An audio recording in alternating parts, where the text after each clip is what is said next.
Right now, across the United States, working families are pulling up to the pump and facing an average gas price of over $4.50 a gallon.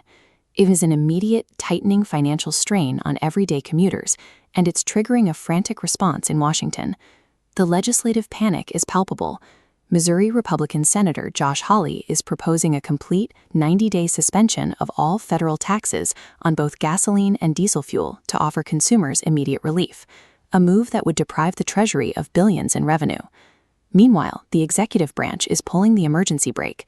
Last week, the Trump administration dumped a record 8.6 million barrels of oil directly from the U.S. Strategic Petroleum Reserve in a desperate bid to flood the market and force prices down.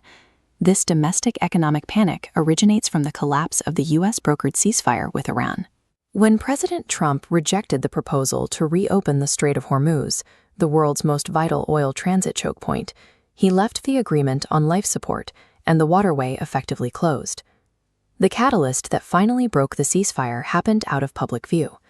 The United Arab Emirates carried out covert military strikes on an Iranian refinery situated on Leeuwen Island in the Persian Gulf. It was an aggressive escalation that the U.S. administration quietly welcomed. The rising prices on American gas station marquees track the collapse of diplomatic guardrails in the Middle East. The global market is now bracing for the macroeconomic fallout. Amin Nasser, the head of the Saudi Aramco oil company, issued a stark warning about exactly what happens if disruptions in the Strait of Hormuz continue at their current rate. This chart visualizes his projection for baseline global reserves. Because shipping lanes are blocked, the market stands to hemorrhage 100 million barrels of oil every week. If this deficit continues unabated, supplies of gasoline and jet fuel will reach critically low levels by summer. Yet, while Western capitals obsess over the mathematics of supply chains and market projections, a deeply unquantifiable and much darker cost is being exacted on the ground in the Middle East. Away from the shipping lanes, the conflict takes a different form. On the northern front in Lebanon, military strategy relies heavily on restricting basic resources and crippling civilian infrastructure. The Israeli military is actively destroying systems that keep communities alive.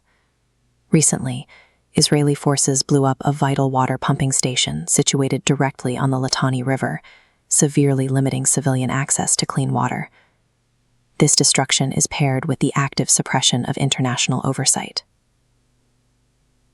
United Nations officials report that Israeli forces are intentionally impeding UNIFIL peacekeepers, using tanks and armored bulldozers to block their movements and restrict their freedom to observe the conflict. And the scale of the violence here is staggering. In a matter of days, peacekeepers documented over 1,290 projectile trajectories fired by the Israeli Defense Forces, alongside 64 from Hezbollah.